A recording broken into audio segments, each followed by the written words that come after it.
Hello everyone, आप सभी का स्वागत है। आज इस वीडियो में हम लोग बात करेंगे बिहार सचिवालय सहायक परीक्षा 2022।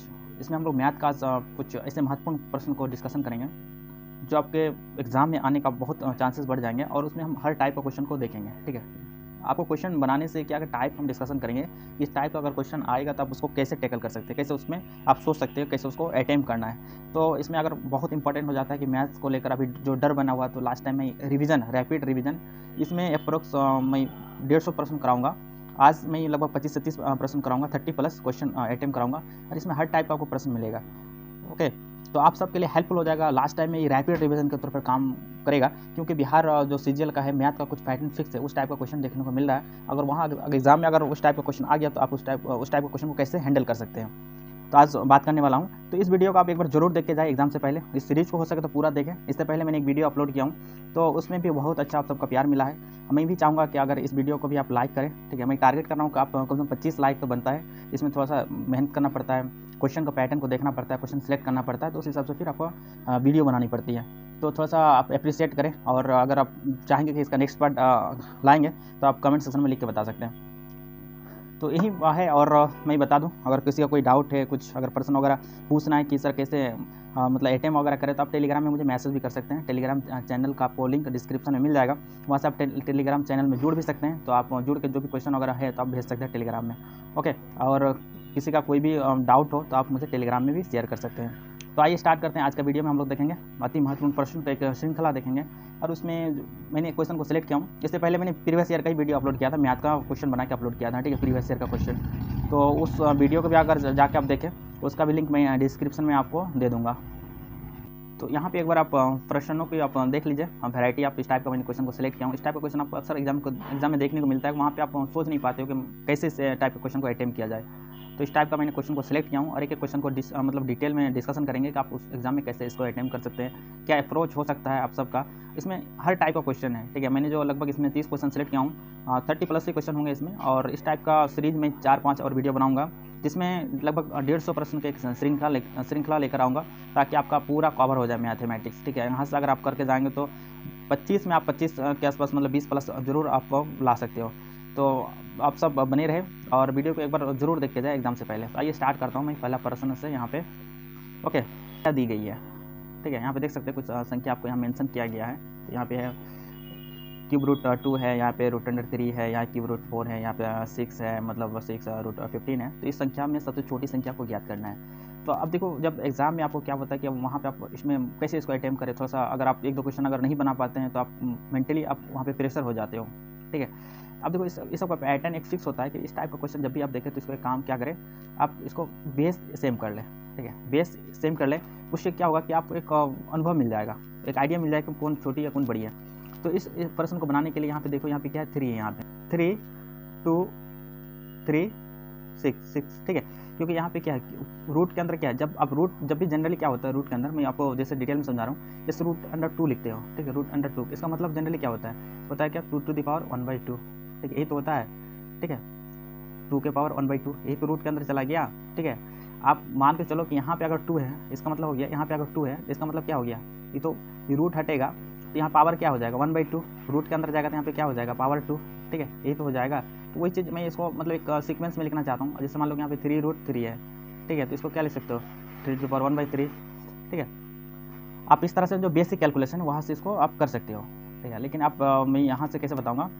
तो इस क्वेश्चन को सॉल्व करने के लिए क्या करेंगे आप, कि जैसे यहाँ पे क्या है, इसका जो 3 है 2 है, यहाँ पे अगर कुछ नहीं लिखा होता तो वहाँ पे 2 मेंशन होता है, यहाँ पे 2 है 3 6। ठीक है, तो 3 2 3 6 का अगर एलसीएम लूँगा तो यहाँ पे क्या हो जाएगा, 6 हो जाएगा। 3 2 3 6 का एलसीएम अगर मैं लूँगा तो क्या हो जाएगा, 6 हो जाएगा। ठीक है, जब 6 होगा तो मैं यहाँ पे क्या करूँगा, यहाँ पे बेस अगर मैं सेम करना चाह रहा हूँ। ठीक है, यहाँ पे बेस यहाँ पे सेम करूँगा तो यहाँ पे क्या 6√2 हो जाएगा, 6√2। ठीक है, अब जब यहाँ पे 3 है पहला टर्म, तो 3 से अगर जब इसमें डिवीजन करूँगा तो 2 आ जाएगा, तो 2 पर पावर क्या हो जाएगा, 2 हो जाएगा। ठीक है, तो इसका क्या हो जाएगा, 4 रूट अंडर 6 हो जाएगा, यहाँ पे सब में 6 आ जाएगा। उसी तरह नेक्स्ट टर्म को देखूँगा यहाँ पे, तो नेक्स्ट टर्म को यहाँ पे देखूँगा उसी तरह। ठीक है, सेकेंड टर्म में क्या है, यहाँ पे 3 है, यहाँ पे 2 है। ठीक है, यहाँ पे 6 हो जाएगा 3, और 2 को यहाँ पे अगर मतलब एलसीएम 6 से डिवीजन करूँगा तो यहाँ पे 3 to the power 3 हो जाएगा, तो यहाँ पे क्या हो जाएगा, 6 27 हो जाएगा। सेम उसी तरह मैं अगला टर्म को देख लूँगा, ठीक है। फटाफट मतलब आप मैं यहाँ पे आपको क्या डिस्कशन करके बता रहा हूँ, तो अब यहाँ पे लग रहा है कि आपको टाइम लग रहा है, लेकिन एग्जाम में आप कर सकते हो जल्दबाजी में। 3 4 है, ठीक है। तो यहाँ पे क्या हो जाएगा 6 4 का स्क्वायर, तो यहाँ पे हो जाएगा आपका रूट अंडर 16 हो जाएगा, यहाँ पे 6 हो जाएगा। उसके बाद फिर लास्ट टर्म आपका क्या 6 मतलब 15 है, तो यहाँ पे इसका क्या हो जाएगा 6 का पावर 1 है, तो यहाँ 15 रूट 6 हो जाएगा। जब यहाँ पे देखो बेस यहाँ पे एक सेम हो गया, ठीक है। 6 यहाँ पे भी है, यहाँ पे भी 6 है, तो यहाँ पे सबसे छोटी संख्या आप तो बता सकते हो ना। सबसे छोटी संख्या क्या हो जाएगा, सबसे छोटी संख्या हो जाएगा 3 रूट 2, क्योंकि यहाँ पे सबसे छोटी संख्या क्या हो यही निकला, तो ऑप्शन क्या हो जाएगा इस क्वेश्चन का ये हो जाएगा।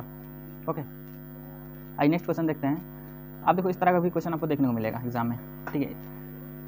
रैंकिंग है ऊपर में, तो का सरलतम मान निम्नलिखित में कौन है, ठीक है। तो सरलतम मान निकालना है इसका। तो अब जब इस तरह का क्वेश्चन रहे, तो इससे पहले मैं एक बेसिक क्वेश्चन बताता हूँ। अगर रैंकिंग पूरे पे रहता, यहाँ पे पूरे पे रहता रैंकिंग, ठीक है, तो आप कैसे करते हैं इसको, तो सिंपली इसको क्या करते हैं 5 7, ठीक है। 5 7 यहाँ पे क्या हो जाता है 9, यहाँ पे क्या हो जाता है रैंकिंग के बाद कितना 0 यहाँ पे, मतलब 0.9 यहाँ पे क्या हो जाएगा 0 हो जाता, ठीक है। 57/90 हो जाता अगर पूरे पे रहता। लेकिन रैंकिंग किस पे है 7 पे है, तो 7 पे है, तो यहाँ पे क्या हो जाएगा, आप 7 पे है तो 7 से पहले कितना डिजिट है, तो एक डिजिट है ना निकालना है आपको, ठीक है इतना। तो आप देखो इसका क्या हो जाएगा 5 7 -5 बाई यहाँ पे क्या 90 हो जाएगा। इसको जब कैल सिंप्लीफिकेशन करोगे तो यहाँ 52/90, तो फिर इसको सिंप्लीफिकेशन करोगे तो क्या हो जाएगा 26/45 हो जाएगा। नेक्स्ट क्वेश्चन देख लेते हैं। अब देखो इस टाइप का क्वेश्चन अगर रहेगा आपका एग्जाम में, a/3 है, b/4 c/7, इस टाइप का क्वेश्चन देखने को मिलेगा। यहाँ पे क्या a + b + c/c है, ठीक है। तो यहाँ पे क्या कर सकते हो आप डायरेक्ट a का जो डिनोमिनेटर है उसका वैल्यू डायरेक्ट पुट कर सकते हो a और b + c की जगह। बट अगर यही क्वेश्चन में अगर यहाँ पे कुछ अलग रहता, जैसे यहाँ पे पूछता कि a + b का whole square plus c by यहाँ पे c रहता, तो आप यहाँ पे डायरेक्ट वैल्यू पुट नहीं कर सकते थे। पता है क्यों, क्योंकि यहाँ पे क्या लीनियर है और यहाँ पे लीनियर नहीं रहा, ठीक है, क्योंकि उसका वैल्यू आप नहीं यहाँ पे पुट कर सकते हो डायरेक्ट, ठीक है। तो आपको समझना है कहाँ पे आप डायरेक्ट वैल्यू पुट करके निकाल सकते हो और कहाँ पे नहीं निकाल सकते हो। क्योंकि यहाँ पे देखो इसको जब सॉल्व करोगे, यहाँ पे सॉल्व करोगे तो यहाँ पे कांस्टेंट मान सकते हो, कांस्टेंट मान के क्या करोगे तो यहाँ पे a का वैल्यू क्या हो 3 के, b का वैल्यू यहाँ पे क्या हो जाएगा 4 के, c का वैल्यू यहाँ 7 के हो जाएगा। जब ऊपर में ऐड करोगे तो यहाँ पे के क्या मतलब कैंसिल आउट हो जाएगा, क्योंकि यहाँ पे c में भी यहाँ पे क्या आएगा, ऊपर में भी क्या आएगा, ठीक है, नीचे भी एक के रहेगा, तो के कैंसिल हो जाएगा। और जो आपका डिजिट रहेगा वही तो यहाँ पे हो जाएगा। तो यहाँ पे क्या हो जाएगा 3 + 4 7, 7 + 7 14, और यहाँ पे 7, तो यहाँ पे क्या होता है 14 के/7 क्या होता है। ओके, तो के क्या कैंसिल होता है 7 दूनी 7 दूनी 14, यहाँ पे आंसर क्या हो जाता है 2 हो जाता। तो आप इस तरह से सॉल्व कर सकते हैं, एग्जाम में भी आप इस तरह से दिमाग लगा सकते हैं कि आपको इसको कैसे अटेम्प्ट करना है, ठीक है। मैं एक बार फिर से बता देता हूँ इसको डायरेक्ट कैसे करना है। अगर यहाँ पे आपको लीनियर रहा, ठीक है, तो लीनियर रहा तो आप डायरेक्ट वैल्यू पुट करो और उसका रिजल्ट आपको निकल जाएगा। इस टाइप का क्वेश्चन मैंने इस टाइप का क्वेश्चन इसलिए सेलेक्ट किया हूँ कि आप एग्जाम में थोड़ा सा आपको मतलब दुविधा में डाल सकते हैं सब क्वेश्चन, इसलिए मैंने यहाँ पे सेलेक्ट किया हूँ। अब चलिए नेक्स्ट क्वेश्चन देखते हैं। नेक्स्ट क्वेश्चन क्या है आपका यहाँ पे देख सकते हैं। नेक्स्ट क्वेश्चन यहाँ पे क्या 64 -0.008 है और यहाँ डिनोमिनेटर। जब इसको हल करने जाओगे ना, आप ऐसे कैलकुलेशन करने जाओगे सिंपल, तो आपको बहुत समय लग जाएगा। क्या यहाँ पे एक फॉर्मूला पे यहाँ पे फीड बैठ रहा है, तो आपको कुछ फार्मूला, जैसे यहाँ पे 64 है ना, तो 64 का आप क्या लिख सकते हो 4 का क्यूब लिख सकते हो आप, और डायरेक्ट आपको फार्मूला क्लिक करना चाहिए माइंड में। और यहाँ पे 8 को क्या लिख सकते हो 0.2 लिख सकते हो, 0.2 का होल क्यूब, क्योंकि 0.2 को अगर आप 3 बार मल्टीप्लाई करोगे, जैसे यहाँ पे 0.2 × 0.2 × 0.2, तो क्या हो जाएगा आपका 0.008 हो जाएगा, ठीक है। तो वही चीज़ यहाँ पे क्या है। ओके, तो आप इस चीज़ को अब देखो यहाँ पे फार्मूला है, और डिनोमीटर में यहाँ पे क्या है, डिनोमीटर में यहाँ पे देख सकते हो ना 16 + 0.8 + 0.4, ठीक है। तो मैं इसको लिख सकता हूँ 4 का स्क्वायर प्लस यहाँ पे लिख सकता हूँ 0.8 को लिख सकता हूँ 4 × 0.2, ठीक है, 0.8 हो जाएगा। अब प्लस 0.4 है, ठीक है। तो यहाँ पे जो रिजल्ट है तो यहाँ पे 0.04 होना चाहिए, ठीक है। यहाँ पे एक करेक्शन कर लीजिएगा, 0.04 होना चाहिए। तो यहाँ पे क्या हो जाएगा प्लस 0.2 का इसको लिख सकता हूँ यहाँ पे। अब जैसे यहाँ पे क्या हो जाएगा, एक फार्मूला में फिट बैठ रहा है आपका, इसको अगर मैं मान लेता हूँ ए क्यू, मतलब 4 को ए मान लेता हूँ, इसको बी क्यू मान लेता हूँ, ठीक है। तो नीचे मेरा क्या हो जाएगा A square plus A B plus B square का फार्मूला में फिट बैठ रहा है, ठीक है। एक बार साफ से मैं लिख देता हूँ, क्योंकि फार्मूला आपका क्या होता है A cube minus B cube का फार्मूला होता है A minus B A square plus A B minus plus B square, ठीक है, प्लस बी स्क्वायर हो जाएगा। अब देखो, अब जब फार्मूला मैंने यहाँ पे लिख दिया हूँ, ठीक है, तो यहाँ पे वो इस तरह का क्वेश्चन में यही फार्मूला फिट बैठेगा। तो यहाँ पे देखो 4 की जगह मेरा क्या था 4, तो मैं लिख सकता हूँ ना यहाँ पे A cube minus B cube A square A minus B A square plus A B plus B square. तो यहाँ पे 4 अगर मैं यहाँ पे लिखूँगा इसको, इसके जगह में यहाँ पे 4 का क्यूब माइनस 0.2 का क्यूब, डिनोमीटर में मेरा क्या हो जाएगा 16 प्लस 0.8 प्लस 0.004। अब इसी चीज़ को मैं लिख सकता हूँ 4 - 0.2 इतना करने के बाद ही आपका सवाल खत्म हो जाता है, क्योंकि जो नेक्स्ट टर्म लिखेंगे ए स्क्वायर तो नीचे वाले डिनोमीटर में मेरा आ जाएगा, कैंसिल आउट हो जाएगा। तो यहाँ पे क्या हो जाएगा 4 - 0.2 = 3.8, जो कि इस क्वेश्चन का आंसर है। ठीक है, तो यहाँ पे क्या हो जाएगा इसका 3.8 आंसर हो जाएगा। ओके, अगर नहीं समझ में आया होगा तो आप एक बार कमेंट सेक्शन में लिख के बता भी सकते हो कि सर क्वेश्चन समझ नहीं आ रहा है। अब देखो सेम टाइप का क्वेश्चन मैंने फिर यहाँ पे सिलेक्ट किया हूँ, इस टाइप का क्वेश्चन। ठीक है, यहाँ पे देख सकते हो, यहाँ पे मैंने 2 प्रश्न लिया। इस टाइप का क्वेश्चन अक्सर आपको परेशानी में डालता है, तो इस क्वेश्चन को सॉल्व करेंगे।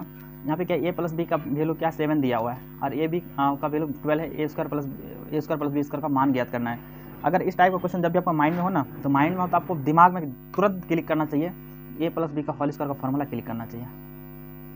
ठीक है, आप क्यों क्लिक करना चाहिए, यहाँ पे देखो a + b का होल स्क्वायर का इसलिए फॉर्मूला क्लिक करना चाहिए तो क्योंकि a² + b² + 2ab होता है। ठीक है, अब मुझे a + b का वैल्यू दिया हुआ है, अगर यहाँ पे a - b का वैल्यू अगर दिया रहता तो a - b का होल स्क्वायर का फॉर्मूला मैंने लिखता, तो यहाँ पे इसका वैल्यू मुझे पता है क्या 7, और 7 का स्क्वायर करेंगे तो क्या हो जाएगा 49 हो जाएगा। ठीक है, उसके बाद a² + b² का तो हमको वैल्यू चाहिए, इसको हमको निकालना है, तो a² + b² और यहाँ पे क्या है +2ab, तो 2ab का वैल्यू कितना है मुझे 12 दिया हो, तो 2 × 12। तब इसको जब सिंप्लीफिकेशन करोगे, यहाँ पे 24 जब इधर आएगा तो क्या हो जाएगा माइनस में चला जाएगा, तो 49 - 24 यहाँ पे क्या हो जाएगा, इस प्रश्न का आंसर क्या हो जाएगा 25 हो जाएगा। ठीक है, तो जो ऑप्शन बी हो जाएगा। ओके, नेक्स्ट क्वेश्चन देखते हैं। हाँ, इस प्रश्न को सॉल्व कीजिए आप लोग, पहले आप खुद से ट्राई कीजिए, उसके बाद मैं बता रहा हूँ। ओके, क्वेश्चन को मतलब पॉज कर ले वीडियो को और क्वेश्चन को सॉल्व करने की कोशिश करें, उसके बाद फिर सॉल्यूशन देगा। यहाँ पे इस टाइप का प्रश्न है, x - 1/x = हाफ दिया हुआ है, आपको पूछ रहा है क्या 4x² + 4/x²। ठीक है, तो आप यहाँ पे जैसे यहाँ पे आप क्वेश्चन आया तो आपको लगना चाहिए कि यहाँ पे ये तो 4 का मल्टीपल है, यहाँ पे 4 का मल्टीपल है। ठीक है, तो यहाँ पे अगर 4 कॉमन लोगे तो क्या हो जाएगा x² + 1/x²। ठीक है, यही है। तो यहाँ पे क्या है a² + b² का आपको फॉर्मेट यहाँ दिख रहा है। अगर मैं a - b का होल स्क्वायर करता हूँ, इसका स्क्वायरिंग करता हूँ, ठीक है, यहाँ पे अगर स्क्वायरिंग कर दूंगा तो यहाँ पे भी स्क्वायरिंग करना पड़ेगा ना। जब यहाँ पे आप स्क्वायर करोगे तो यहाँ पे क्या हो जाएगा a² + b², तो मुझे ये चीज़ मिल जाएगा ना x² + 1/x²। तो कर लेता हूँ, x² + 1/x², यहाँ पे क्या हो जाएगा -2ab हो जाएगा, तो माइनस क्या हो जाएगा 2x × 1/x कैंसिल आउट हो जाएगा, तो यहाँ पे क्या हो जाएगा 1/4, मतलब 1/2 का स्क्वायर क्या हो जाएगा 1/4। ठीक है, अब देखो हमको चाहिए क्या x² + 1/x², यहाँ पे 4 चाहिए, तो सबसे पहले इसको मैं उधर भेज देता हूँ -2 को, तो वहाँ चला जाएगा उधर, तो क्या हो जाएगा 1/4 -2 हो जाएगा इधर। ठीक है, तो -2 हो जाएगा, तो यहाँ पे क्या हो जाएगा 1/4 और -2, यहाँ पे क्या हो जाएगा 1 माइनस, यहाँ पे क्या हो जाएगा 1 सॉरी प्लस, यहाँ पे -2 है तो इधर आएगा +2 हो जाएगा, तो 1 + 4 मतलब 8/4, यहाँ पे क्या हो जाएगा 9/4। अब मुझे चाहिए क्या, इतना इक्वल टू इतना हो रहा है और इसका हमको चाहिए 4 का मल्टीपल में चाहिए वैल्यू, तो 4 से अगर इसको मल्टीप्लाई कर दूंगा तो इसका रिजल्ट आ जाएगा मेरा, तो 4 से मल्टीप्लाई करूँगा तो इसका वैल्यू क्या आ जाएगा 9। ठीक है, तो इस क्वेश्चन का आंसर क्या हो जाएगा 9 हो जाएगा। ओके, आइए नेक्स्ट क्वेश्चन देखते हैं। अब देखिए इस टाइप का प्रश्न को देखें, आप क्वेश्चन देखते ही लगेगा कि मतलब इसमें बहुत बहुत आप देख के घबरा जाएंगे कि बहुत कुछ है। ठीक है, इसमें कुछ नहीं करना है। ठीक है, आपको सिंपली जो ई दिया है, देखो यहाँ पे क्या है स्क्वायर रूट में है, तो यहाँ पे क्या 9, 36, 16 इस सब का आपको पता है, इसका स्क्वायर रूट पता है आपका। ठीक है, 8 का पता नहीं है, ऊपर में भी 8 है, यहाँ पे भी 8 है, तो कैंसिल आउट हो जाएगा। यहाँ पे क्या 2 और 2 का क्या होता है, ठीक है 2 यहाँ बाहर हो जाएगा। ठीक है, पहले आप डिजिट को बाहर कर लो, अगर डिजिट को बाहर हो जाता तो ठीक है। अब देखो यहाँ पे 9 है, इसका क्या हो जाएगा 3, यहाँ पे क्या है जिसका 36 है तो यहाँ पे क्या 6 हो जाएगा, और इसका 16 है तो यहाँ पे क्या हो जाएगा 4 हो जाएगा। ठीक है, जब इसको कैलकुलेशन करोगे तो कितना हो जाएगा 36 हो जाएगा। अब देखो 36 इसका रिजल्ट होगा। ठीक है, अब देखो इसमें जीरो वगैरह आपको चेक नहीं करना है, अगर चेक करोगे भी ना, अगर उस तरह का कोई रिजल्ट रहता है यहाँ पे तो मैं जीरो देखता, यहाँ पर अगर ऑप्शन में रहता है 360, 390 इस तरह कुछ ऑप्शन रहता तो मैं जीरो देखता है। ठीक है, या फिर इसका ऑप्शन मतलब क्योंकि यहाँ पे जब भी जीरो होगा तो यहाँ पे क्या होगा जीरो, अगर मान लो यहाँ पे जीरो आ रहा है, ठीक है, तो जीरो जब भी आएगा तो बाहर होगा तो किस में आ जाएगा 10 का मल्टीपल में आएगा, या फिर 1/10 में रहेगा, तो या तो पॉइंट में रहेगा। ठीक है, अगर या तो पॉइंट फ्रैक्शन में अगर आपको दिया हुआ रिजल्ट, जैसे इस पॉइंट ऑप्शन में क्या रहता 3.6 तो मैं जीरो वगैरह काउंट करता, बट ऐसा नहीं दिया हुआ तो इसलिए मैंने जीरो काउंट नहीं किया। यहाँ पे अगर 3.4 रहता, ठीक है, यहाँ पे 39 रहता तो फिर इसलिए मैं जीरो काउंट नहीं किया। ठीक है, इस क्वेश्चन को इस तरह से आप लोग सॉल्व कर सकते हो। नेक्स्ट क्वेश्चन देखेंगे, बहुत इंपॉर्टेंट क्वेश्चन है और इस टाइप का क्वेश्चन आपको देखने को मिलेगा जरूर। ठीक है, इस टाइप का क्वेश्चन अक्सर मतलब देखने को मिलता है पेपर में। क्वेश्चन कह रहा है, अब देखो इस क्वेश्चन को आप अच्छे से समझना क्योंकि बहुत इंपॉर्टेंट क्वेश्चन है। इसमें मतलब 30 किलोमीटर दूरी तय करने में ये 20 से 2 घंटे अधिक समय लेता है। ठीक है, 30 किलोमीटर कोई दूरी है और ये जो है 20 से 2 घंटा समय अधिक लेता है, 2 आवर। ठीक है, तो मान लो 30 किलोमीटर के यहाँ पे डिस्टेंस है, यहाँ पे 30 किलोमीटर। 2 घंटा ए ज़्यादा ले रहा है और बी मतलब 2 घंटा कम लेगा। यदि ए अपनी चाल दुगुनी कर दे तो इस दूरी को तय करने में बी से 1 घंटा कम समय लगेगा। ठीक है, अगर मैं बी का चाल दुगुनी कर दें, यानी बी अगर बी मैं मान लेता हूँ, यहाँ पे ए है, यहाँ पे बी है। ठीक है, और तो बी का चाल यहाँ पे बोल रहा है कि बी का चाल से दुगुनी मतलब ए का चाल दुगुनी हो जाए। तो यहाँ पे अगर बी का रेशियो 1 मानता हूँ तो ये क्या 2 रेशियो से चलेगा, 2 गुना से स्पीड से चलेगा। ठीक है, अब देखो क्या होता है कि डिस्टेंस जो होता है ना, डिस्टेंस होता है स्पीड इंटू टाइम होता है। डिस्टेंस यहाँ पे कांस्टेंट है, डिस्टेंस यहाँ पे कांस्टेंट है। अगर स्पीड बढ़ाएंगे ना तो टाइम घटेगा, टाइम डिक्रीज करेगा। ठीक है, देखो यहाँ पे क्या कर रहा है कि 2 गुना स्पीड से जा रहा है, कौन ये जा रहा है, इसका स्पीड मैंने बढ़ा दिया। ठीक है, तो टाइम कम लगा होगा, तो यहाँ पे बोल रहा है कि 1 घंटा समय कम लग रहा है। फिर बोल रहा है क्या, अगर इसका स्पीड जब कम था मतलब अगर नॉर्मल स्पीड से गया होगा तो उसमें 2 घंटा अधिक समय लग रहा है। ठीक है, तो 2 घंटा अधिक और यहाँ पे 1 घंटा कम, तो टाइम डिफरेंस में कितना घंटा का फर्क आ गया, 3 आवर का फर्क आ गया। 3 आवर का टाइम डिफरेंस से अंतर आ रहा है। अब मुझे यहाँ से मुझे टाइम मतलब डिफरेंस पता चल जाएगा, यहाँ से भी मुझे टाइम पता चल जाएगा कि यहाँ पे कितना टाइम का वैल्यू है। तो आप देखो, अब जैसे यहाँ पे 30 किलोमीटर डिस्टेंस को ट्रेवल करने में अगर 2 का स्पीड से जाएगा तो 2 का स्पीड से जाएगा तो 2/30, 30/2 यहाँ पे क्या 15 होगा ना। और यहाँ पे अगर 1 का स्पीड से जाएगा तो यहाँ पे क्या 30। ठीक है, 30 लगेगा। यहाँ पे टाइम का देखो, यहाँ पे क्या है, टाइम डिफरेंस कितना है, 15 का डिफरेंस है। 15 का जब डिफरेंस है, कितना यूनिट में 15 का डिफरेंस है, 3 यूनिट में 15 का डिफरेंस है, तो 1 यूनिट में कितना हो जाएगा आपका 5 हो जाएगा। तो 5 किलोमीटर पर आवर इस क्वेश्चन का आंसर हो जाएगा। इस क्वेश्चन को आप ऐसे मान के भी बना सकते हो। ठीक है, मैंने लेकिन सिंपली आपको बता दिया कि आप इस क्वेश्चन को कैसे सॉल्व कर सकते हो। आप इस क्वेश्चन को मान सकते हो। आप अगर समझ में नहीं आ रहा है तो आप एक काम करना, एक्स मान के करना। ठीक है, जैसे यहाँ पे मान लेना कि बी का क्या है, एक्स मान लेना, एक्स किलोमीटर पर आवर से ट्रेवल कर रहा है, तो ये कितना हो गया 2x से कर रहा है। ठीक है, और आपको फॉर्मूला पता है ना, दूरी इक्वल टू होता है क्या, दूरी इक्वल टू होता है 4 गुना समय, 4 गुना समय होता है। ठीक है, तो यहाँ पे आपको यहाँ पे पता है, यहाँ पे चाल दिया हुआ है, तो यहाँ पे दूरी भी दिया हुआ है, समय भी आप निकाल सकते हो। तो समय बी के द्वारा समय कितना हो जाएगा, मतलब निकालोगे तो कितना हो जाएगा बताओ। बी यहाँ पे दिया हुआ है, यहाँ पे कितना एक्स से चल रहा है, तो यहाँ पे 30 किलोमीटर 30/x हो जाएगा। और फिर आप क्या करोगे, ए का निकाल लोगे। ठीक है, और ए का निकाल के दोनों का टाइम का डिफरेंस, यहाँ पे टाइम का डिफरेंस कर देता हूँ माइनस, यहाँ पे क्या हो जाएगा 30 बाई यहाँ पे 2x हो जाएगा। ठीक है, इक्वल टू यहाँ पे 2 घंटा अधिक जा रहा है और 1 घंटा कम समय लग रहा है। ठीक है, तो यहाँ पे कितना घंटा का डिफरेंस हो जाएगा, 3 आवर का डिफरेंस हो जाएगा। तब इसको कैलकुलेट करोगे तो एक्स का वैल्यू यहाँ पे निकल जाएगा 5 किलोमीटर पर आवर। ठीक है, या तो रेशियो से आप कर लो या फिर इस तरह से आप कर सकते हो। अब देखो नेक्स्ट क्वेश्चन देखेंगे, आपके लिए अति महत्वपूर्ण प्रश्न, इस तरह का क्वेश्चन आपको जरूर देखने को मिलेगा। ठीक है, और ये क्वेश्चन बहुत ही इंपॉर्टेंट क्वेश्चन है, जिसमें आपको बोट का भी कंसेप्ट है, यानी नाव का। ठीक है, एक मैन है, धारा के विपरीत 15 मिनट में 3/4। ठीक है, धारा के विपरीत, अगर मैं धारा के विपरीत जा रहा हूँ ना तो x - y। ठीक है, मतलब एक कर लेता हूँ, मुझे आपको बता देता हूँ, जो स्पीड होता है ना, जैसे बोट का स्पीड यहाँ पे x हो गया, और जो मतलब स्ट्रीम का स्पीड होता है, धारा का जो स्पीड है y हो गया। तो मैं धारा के विपरीत जा रहा हूँ ना, तो यहाँ पे रिलेटिव मतलब सापेक्ष वाला जो स्पीड होता है उसका कंसेप्ट यूज होता है, तो x - y हो जाएगा।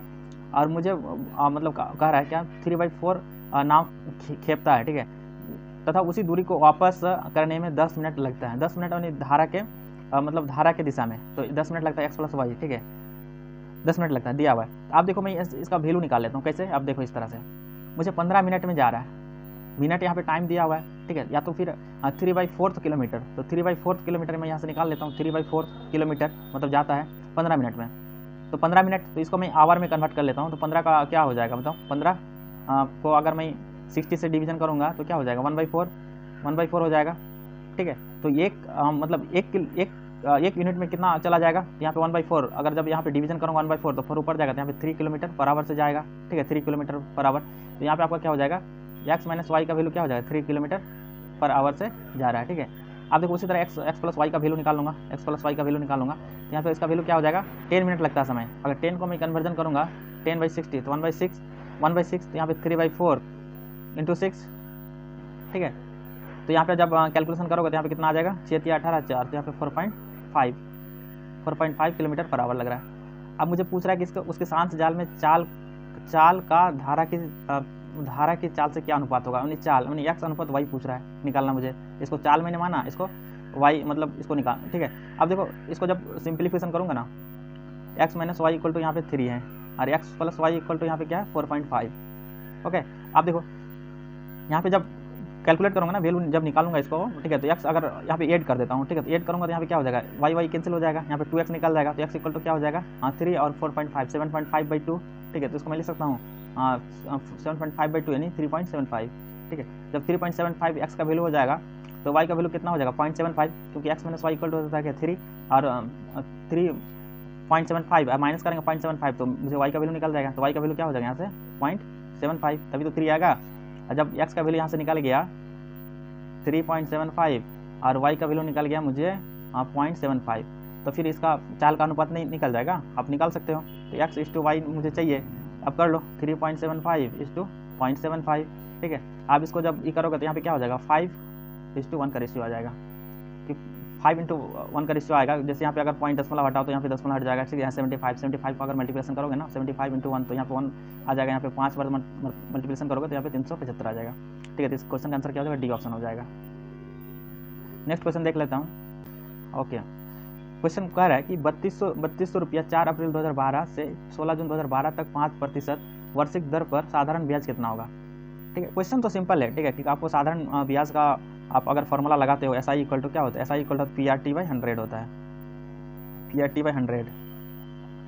लेकिन इसमें कह रहा है क्या कि यहाँ पे आपको पहले डे कैलकुलेट कर लेना है। तो यहाँ पे क्या है 2012 4 अप्रैल, तो यहाँ पे क्या 16 जून 2012, ठीक है। यहाँ पे क्या हो गया अप्रोक्सीमेटली, यहाँ पे कितना दिन का बात कर रहा है, यहाँ पे अप्रैल 4 अप्रैल से 16 जून लगभग कितना हो रहा है, यहाँ पे 4 और 12 के बीच कितना डिफरेंस है, और 12 दिन का डिफरेंस है, ठीक है।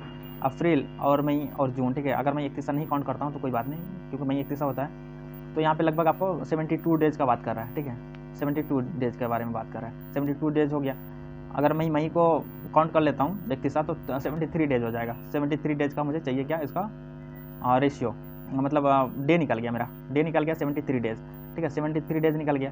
अब SI का जब फॉर्मूला लगाओगे 3200 रुपया का, ठीक है, तो लगा लो यहाँ पे 3200 इंटू यहाँ पे क्या है 5%, 5 × 73, ठीक है, डिवीजन बाई क्या हो जाएगा, यहाँ पे डे में है तो यहाँ पे 365 से मल्टीप्लिकेशन होगा, यहाँ बाई 100। जब इसको कैलकुलेशन अगर करोगे 7 यहाँ पे क्या हो जाएगा 5 मरतबा यहाँ पे कैंसिल आउट हो जाएगा, 5 यहाँ पे कैंसिल हो जाएगा, यहाँ पे 00 कैंसिल हो जाएगा, तो 32 रुपीज़ इसका आंसर आ जाएगा। इस तरह से कर सकते हो।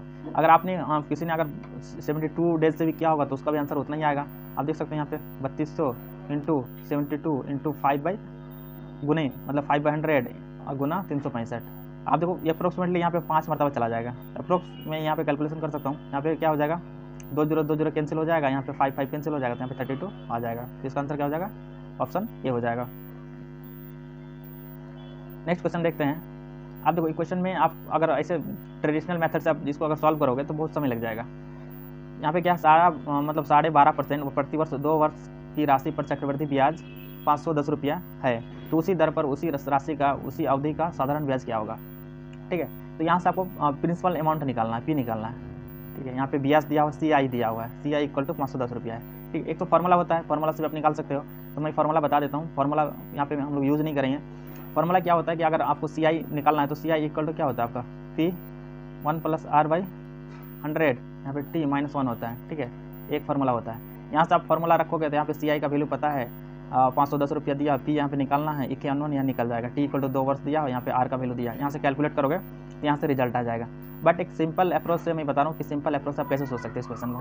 यहाँ पे 12.5%, ठीक है। तो आपने अगर थोड़ा बहुत रेशियो कंसेप्ट पढ़ा होगा तो आप आइडिया कि 12.5% को मैं डायरेक्ट तो इसको 1/8 लिख सकता हूँ, बट आपको बता देता हूँ इसको कैसे कन्वर्जन कर सकते हैं। 12.5% का आप लिख सकते हो 12 × 24 25/2 लिख सकते हो, ठीक है। अब परसेंट का मतलब होता है कि 100, नीचे क्या हो जाएगा 100, ठीक है। यहाँ पे 100, ओके। तो यहाँ पे क्या हो जाएगा 2500 का 100 तो 1/8 हो जाएगा, ओके। यानी 8 रुपये का अगर आपने आप कहीं लगाते हो तो उसमें 9 रुपये का आपको CI मिलता है, ठीक है। तो कितना साल के लिए लगाते हो 2 साल के लिए, तो 8 का स्क्वायर यहाँ पे 9 का स्क्वायर, उसके बाद यहाँ पे कितना 64, यहाँ पे क्या हो जाएगा 81। यहाँ पे दोनों का डिफरेंस कितना आ रहा है, कितना यूनिट का डिफरेंस आ जाएगा 81 में 64 गया तो कितना हो जाएगा आपका 11 में 4 गया 7 और 8 में 7 में 6 गया 17 रुपये इसका वैल्यू आ गया। 17 यूनिट का आपको प्राइस वैल्यू दिया हुआ है 510 रुपया, तो 17 यूनिट का 510, तो 1 यूनिट का वैल्यू कितना हो जाएगा, यहाँ से डिवीजन कर दूंगा तो यहाँ पर आ जाएगा 30, ठीक है।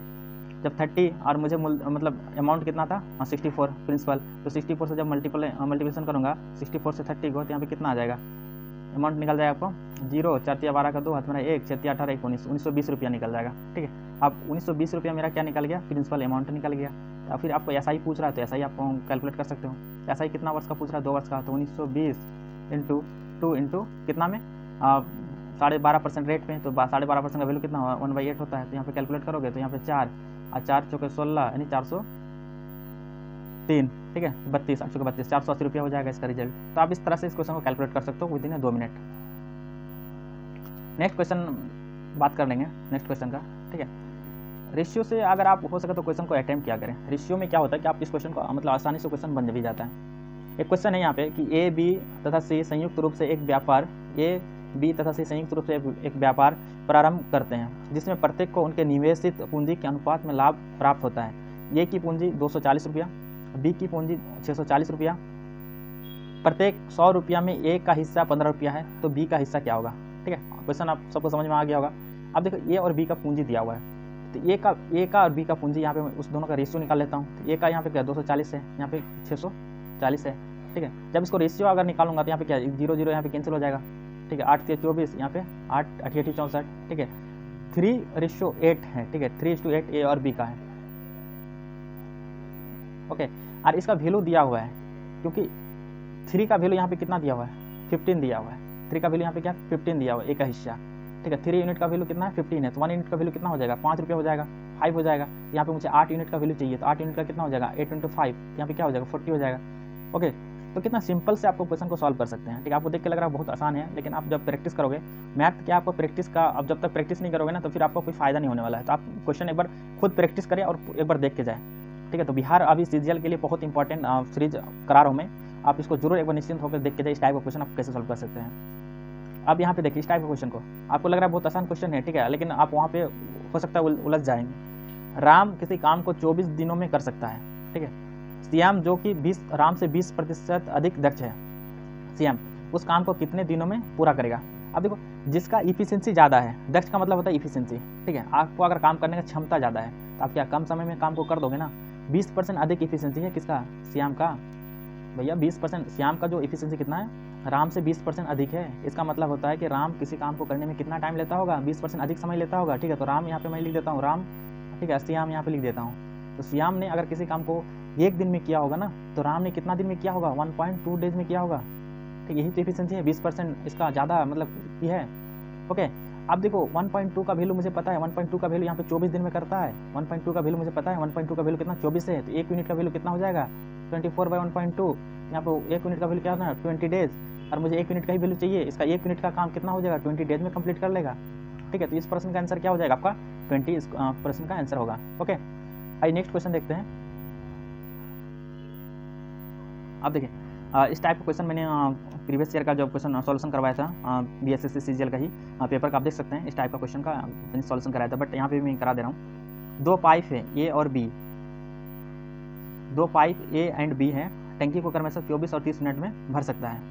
कोई टैंक है यहाँ पे, कोई पाइप है ए और बी, एक ने 24 मिनट और दूसरे में 30 मिनट में फिल कर सकता है। दोनों एक साथ खोले जाते हैं, परंतु 8 मिनट के बाद पहली टैंक को बंद कर दिया जाता है। तो टंकी को पूरा भरने में दूसरा पाइप कितना समय लगेगा। तो इस टाइप का क्वेश्चन देखो, दोनों 8 मिनट तक तो दोनों चला होगा साथ में, इसमें हम लोग इफिशिएंसी निकाल लेंगे, ठीक है। तो आप देखते हैं इस क्वेश्चन को एलसीएम मेथड से, मतलब पहले क्या है ए और बी का, ए और बी है यहाँ पे 24 मिनट और 30 मिनट में, तो 24 और 30 का एलसीएम कितना हो जाएगा आपका 24 कितना 24 में 120 और 30 के 120, ठीक है। तो यहाँ एलसीएम अगर आपको थोड़ा फास्ट आना चाहिए, ऐसा नहीं कि इसका एलसीएम मैं इस तरह से कर रहा हूँ, ठीक है। तो इस मेथड को नहीं यूज़ करना है वहाँ पे एग्जाम में, तो वहाँ पे भी आपका टाइम चला जाएगा।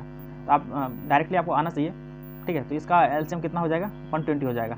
120 हो जाएगा तो 24 5 120 यानी 5 का एफिशिएंसी से भर रहा होगा ये, और बी कितना 4 का एफिशिएंसी से। तो ए प्लस बी का कार्य करने का क्षमता क्या हो गया 9, मतलब इतना एफिशिएंसी से काम करेगा ना ए प्लस बी। अब बोला 8 मिनट तक तो दोनों साथ में काम किया होगा, तो ए प्लस बी क्या 9 यूनिट से काम कर रहा है, तो 8 मिनट तक, शुरू का 8 मिनट तक कितना हो जाएगा 9 × 8 करेंगे तो यहाँ पे कितना यूनिट काम कर लिया होगा 72, ठीक है। अब टोटल काम कितना था 120 यूनिट, तो 120 यूनिट में 72 यूनिट ऑलरेडी काम कर चुका है 8 मिनट के बाद। तो यहाँ पे मैं अगर रिड्यूस करूँगा 120 में 72 जाएगा, तो यहाँ पे कितना यूनिट बचेगा यहाँ पे 8, और यहाँ पे आप करेगा 48 यूनिट बचेगा। और जब 48 यूनिट का काम करना है किसके द्वारा, बी के द्वारा काम करना है, तो बी कितना उसका एफिशिएंसी था, बी का एफिशिएंसी था यहाँ पे 4 का भी एफिशिएंसी था, तो 4 से काम करेगा तो यहाँ से डिवीजन कर दूंगा 4 से, तो यहाँ पे कितना हो जाएगा आपका 12 मिनट, ठीक है। तो 12 मिनट में आपको ना काम को कंप्लीट कर देगा। तो इस क्वेश्चन का आंसर क्या हो जाएगा सी हो जाएगा। ठीक है। आप इसको डायरेक्ट रेशियो से कर सकते हो। कैलकुलेशन आपको देख के लग रहा है कि सर बता रहे हैं तो थोड़ा सा समय ले रहे हैं, लेकिन मैं समझा रहा हूँ, ठीक है, इसलिए यहाँ पे टाइम जा रहा है। आप अगर तो खुद से करोगे, प्रैक्टिस करोगे, तो यहाँ पे डायरेक्ट आप लिख सकते हो ना, यहाँ पे 4 है, यहाँ पे 48 है, तो डायरेक्ट आप 12 लिखोगे, ठीक है। यहाँ पे कैलकुलेशन वगैरह करने की उतना जरूरत नहीं है। आइए नेक्स्ट क्वेश्चन देख लेता हूँ। हाँ, ठीक है, तो ये भी इस टाइप का क्वेश्चन आपको देखने को मिलेगा। तो इस टाइप का क्वेश्चन से आपको घबराना नहीं है, लॉग टाइप का क्वेश्चन, ठीक है। तो लॉग का जो भी कंसेप्ट है मैं बता देता हूँ। अब देखो लॉग क्या होता है कि लॉग अगर m माइनस लॉग n रहे, ठीक है, यहाँ पे माइनस रहे तो यहाँ पे क्या हो जाएगा, लॉग m/n होता है। अगर यहीं पे अगर प्लस रहता लॉग m प्लस n, तो लॉग क्या हो जाता है, m इंटू n हो जाता है, ठीक है। ओके, अब देखो होता क्या है कि लॉग में अगर यहाँ पे किस तरह का इसको सॉल्व करोगे, अब यहाँ पे क्या है लॉग √2 x प्लस 1, यहाँ पे क्या है x प्लस 1, ये जब भी जाएगा ना उधर तो स्क्वायरिंग में जाता है। जैसे आपने पढ़ा होगा कि लॉग y/x, ठीक है, इक्वल टू, यहाँ पे मैं मान लेता हूँ आपको k मान लेता हूँ मैं, y इक्वल टू यहाँ पे लिखूंगा ना तो क्या हो जाएगा, x⁴k हो जाएगा, ठीक है। तब यहाँ पे लॉग x⁴k हो जाएगा y का वैल्यू। यहाँ पे लॉग का जो बेस में रहेगा ना, वहाँ पे मतलब ये किस में चला जाएगा, इधर का जो भी रहेगा ना पावर में चला जाएगा, इतना याद रखना है। अब देखो इस क्वेश्चन को कैसे आप सॉल्व कर लेंगे, आप वही कंसेप्ट यूज कर लेंगे। लॉग क्या है, √2 है x प्लस 1 इक्वल टू क्या 2 दिया हुआ है। आप देखो इसमें करना क्या है, 2 को जो है ना यहाँ पे रूट उधर जाएगा तो क्या हो जाएगा, पावर हो जाएगा, तो x प्लस 1 इक्वल टू √2 पर पावर क्या हो जाएगा, 2 हो जाएगा। जब इस पर पावर करेंगे 2 तो यहाँ पे 2 हो जाएगा, x प्लस 1 तो 1 उधर जाएगा, तो इसका रिजल्ट क्या आ जाएगा, 1 आ जाएगा, ठीक है। x का वैल्यू क्या आ जाएगा, 1 हो जाएगा। आइए नेक्स्ट क्वेश्चन देख लेते हैं। हाँ, इस टाइप का क्वेश्चन आपको देखने को मिलेगा, ठीक है। इस टाइप का क्वेश्चन आपको देखिए, कुछ नारंगी 11 रुपये में 10 के भाव से खरीद कर 10 रुपये में 11 के भाव से बेचा गया, ठीक है। अब देखो इसमें लाभ तथा हानि का ज्ञात करें। 11 रुपये में 10 के भाव से, ठीक है। 11 रुपये में मैं अगर CP निकालता हूँ ना, यहाँ पे पहले CP निकालता हूँ, ठीक है। तो यहाँ पे CP निकालता हूँ तो 11 रुपये में क्या बोला कि 10 के भाव से, तो 11 रुपये में 10 के भाव से मतलब रेट क्या है 10 था, ठीक है। 11 की खरीदा, CP का बात कर रहा हूँ यहाँ पे, और इधर SP का बात कर रहा हूँ मैं, ठीक है। तो यहाँ पे 10 यूनिट मतलब बात कर रहा हूँ, 10 यूनिट का बात है कि यहाँ पे 10 यूनिट मुझे किस में दे रहा है, 11 में दे रहा है, 11 रुपये में 10 यूनिट खरीद रहा है, ठीक है। और यहाँ पे बेच कितना में रहा है, 11 यूनिट बेच रहा है, 11 यूनिट बेच रहा है 10 रुपये में बेच रहा है, 11 यूनिट 10 रुपये में बेच रहा है, ठीक है। अब देखो इसमें अगर मैं 11 से मल्टीप्लिकेशन करता हूँ, ठीक है, इसमें 11 से मल्टीप्लिकेशन मैं करता हूँ यहाँ पे, तो क्या हो जाएगा 110 हो जाएगा, 110 हो जाएगा।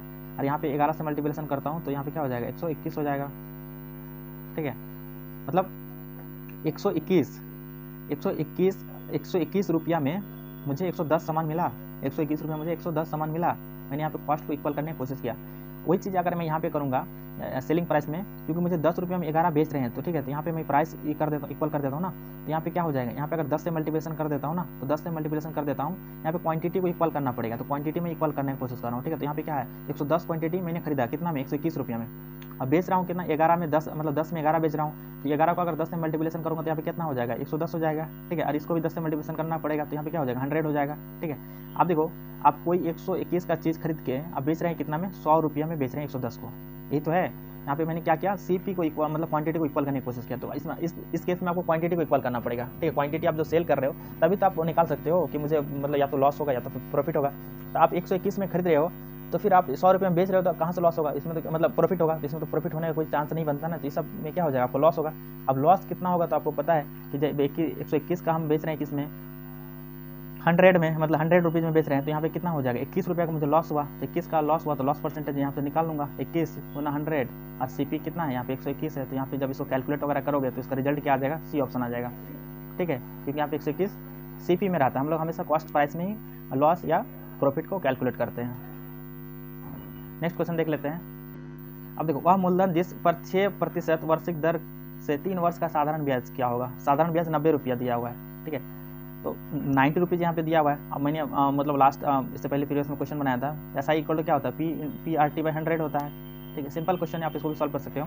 यहाँ पे इसका ब्याज कितना दिया हुआ है, साधारण ब्याज आपको 90 रुपया दिया हुआ, तो 90 रुपया यहाँ पे, तो मुझे यहाँ पे क्या निकालना, प्रिंसिपल निकालना था, तो यहाँ पे हो जाएगा 6%, और यहाँ पे क्या 3 बाई यहाँ पे क्या हो जाएगा 100। जब कैलकुलेट करोगे तो यहाँ पे कितना आ जाएगा 90, तो 500 रुपीज़ आ जाएगा इसका, ठीक है। इसका क्या आ जाएगा 500 रुपीज़ इसका आ जाएगा, जो कि इस क्वेश्चन का आंसर है 500 रुपया। ओके, नेक्स्ट क्वेश्चन देखो। अब देखो किसी धन पर 15% वार्षिक दर से 2 वर्ष के चक्रवृद्धि ब्याज तथा साधारण ब्याज का अंतर 144 रुपया है, तो मूलधन ज्ञात करें। यानी 2 वर्ष का दिया हुआ है, ठीक है।